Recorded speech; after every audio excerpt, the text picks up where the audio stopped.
गाड़ी के नंबर एकदम मैं चाहता हूँ एक ऐतिहासिक जीत हो, भारी एकदम। सुबह आप लोग हर्षोल्लास के साथ सुबह 7 तारीख को सुबह 7 बजे पोलिंग में पहुंचे और वोट डालिए। उसके बाद यहाँ से समाजवादी पार्टी का सफाया हो जाएगा इस जनपद से ही।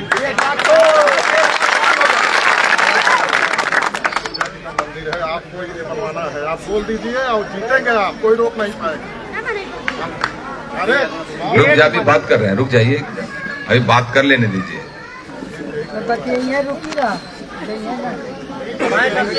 ठीक है, ये चुनाव आचार संहिता, इसलिए कोई बात बोलना ठीक नहीं है। लालच प्रलोभन की बात नहीं करनी चाहिए, आदर्श आचार संहिता का पालन करना चाहिए। और इस बाजार के लोग ये जानते हैं, आप लोग जिस काम के लिए मेरे पास आएंगे उस काम को हम करेंगे, इसलिए कहने की आवश्यकता नहीं है। जो भी आपकी आवश्यकताएं होगी इस प्रांगण को लेकर, उस सबकी पूर्ति समय के साथ की जाएगी।